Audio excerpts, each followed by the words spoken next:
ফুরাত নদী মানব সভ্যতার জন্মভূমি বা সভ্যতার দোলনা নামে পরিচিত এই নদীর তীরেই জন্ম হয়েছিল প্রথম নগর সভ্যতা।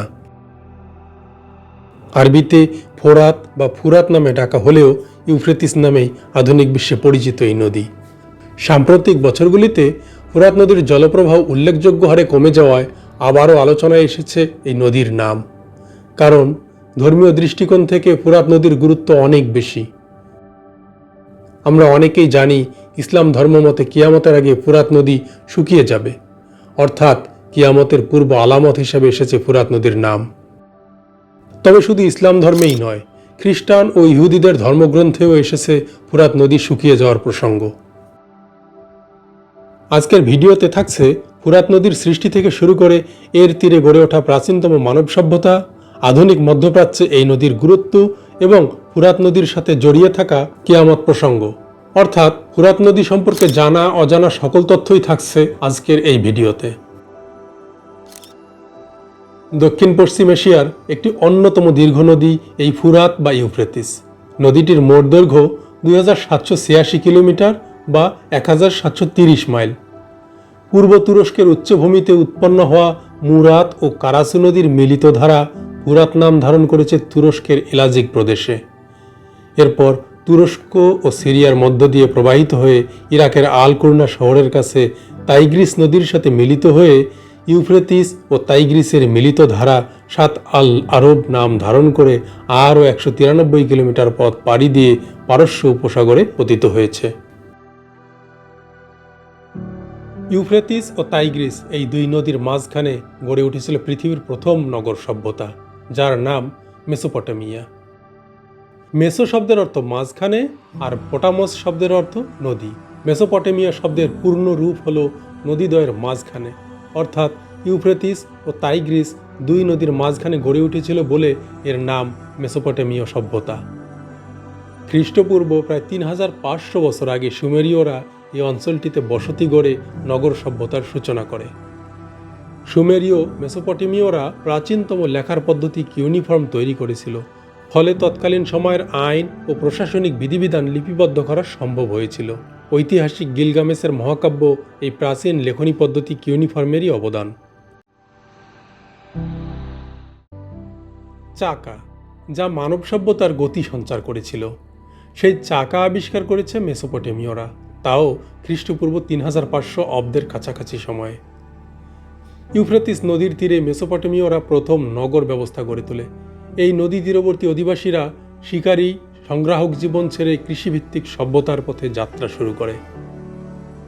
পালতোলা নৌকা, কাঁচ তৈরি, বস্ত্র বুনন, সেচ ব্যবস্থা ইত্যাদি মেসোপটেমীয়দের উল্লেখযোগ্য আবিষ্কার। বেবিলনীয় সভ্যতার সূচনাও এই ফুরাত বা ইউফ্রেটিস নদীর তীরেই। বেবিলনীয়রা গণিত ও জ্যোতির্বিদ্যায় অত্যন্ত পারদর্শী ছিল। সময়ের হিসাব তথা 60 মিনিটের ঘন্টা, 24 ঘন্টার দিন কিংবা 360 ডিগ্রির বৃত্ত, এর সবই বেবিলনীয় গণিতবিদদের সৃষ্টি। ফুরাত নদী শুধু যে একটি ভৌগোলিক উপাদান তা কিন্তু নয়।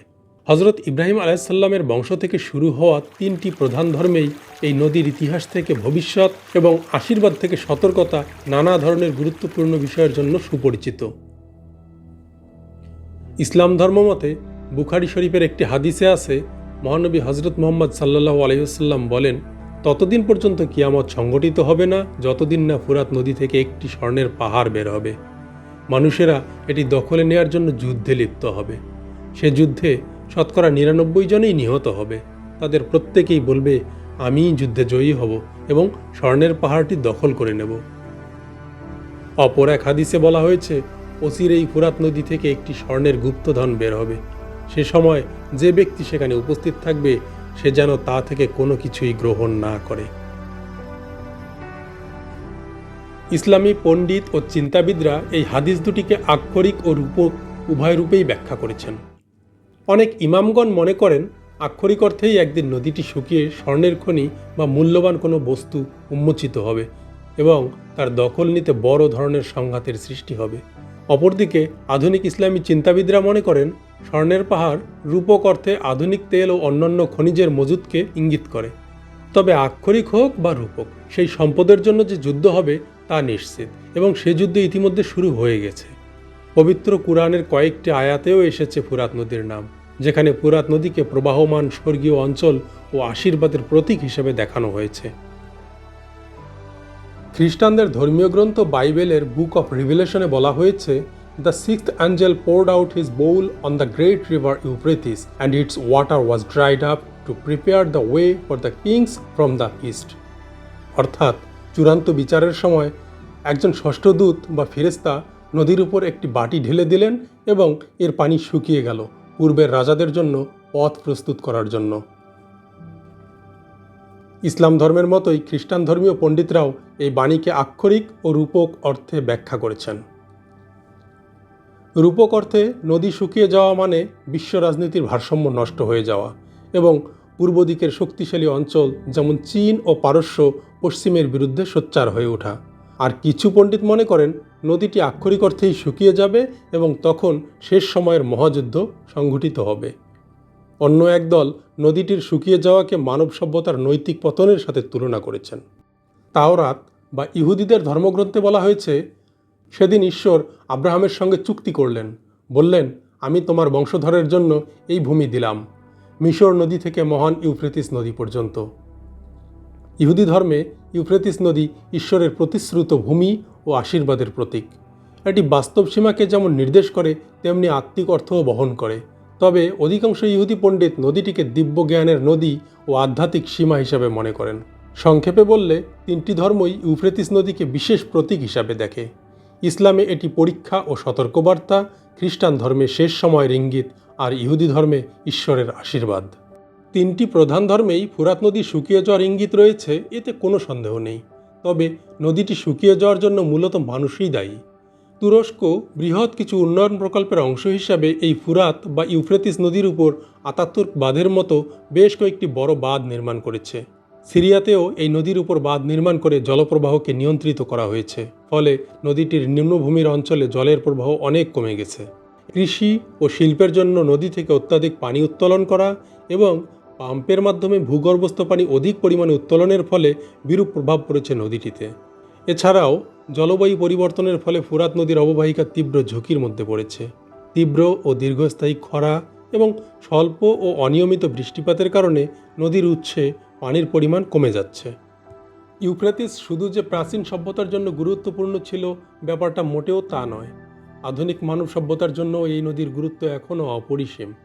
যদি নদীটি শুকিয়ে যায় তবে এই অঞ্চলের কোটি কোটি মানুষ পানীয় জলের সংকটে পড়বে। কৃষি, খাদ্য ও শিল্প উৎপাদন ভীষণভাবে ব্যাহত হবে। নষ্ট হয়ে যাবে গোটা অঞ্চলের জীববৈচিত্র্য এবং সর্বোপরি এই অঞ্চলের দেশগুলির মধ্যে রাজনৈতিক সংঘাত চরম আকার ধারণ করবে। ইউফ্রেটিস নদীর পানি শুকিয়ে যাওয়ার জন্য দায়ী মানুষ হোক কিংবা প্রকৃতি, নদীটি যে ক্রমেই শুকিয়ে যাচ্ছে এটাই এখন চরম বাস্তবতা। উপগ্রহের ছবি বিশ্লেষণে দেখা যাচ্ছে মাত্র কয়েক বছরের ব্যবধানে উল্লেখযোগ্য হারে কমেছে নদীর পানি। ইরাকের বিশেষজ্ঞরা দাবি করেছেন, এভাবে পানি কমতে থাকলে মাত্র কয়েক দশকের মধ্যেই নদীটি পুরোপুরি শুকিয়ে যাবে। ফুরাত নদী শুকিয়ে গেলে স্বর্ণের পাহাড় জেগে ওঠার বিষয়টি আক্ষরিক অর্থেই হোক কিংবা রূপক অর্থে একটি বড় সংঘাত ও মানব সভ্যতার সংকট যে অতি সন্নিকটে, এতে কোনো সন্দেহ নেই। একসময় যে নদী মানুষকে জীবন দিয়েছিল, আজ মানুষই সেই নদীর জীবন কেড়ে নিচ্ছে। ধর্মীয় ভবিষ্যৎবাণী, বিরূপ জলবায়ু আর মানুষের নিয়ন্ত্রণহীন লোভ ও অসহনশীলতা ক্রমেই এই অঞ্চলের মানুষকে চরম পরিণতির দিকে টেনে নিয়ে চলেছে। আধুনিক নাগরিক সভ্যতার জন্মস্থানই হয়তো রচিত হতে চলেছে মানব সভ্যতার ধ্বংসলীলা। ভিডিওটি ভালো লাগলে এবং এরকম তথ্য নির্ভর আরও ভিডিওর আপডেট পেতে চ্যানেলটি সাবস্ক্রাইব করে বেল আইকনটি অন করতে ভুলবেন না।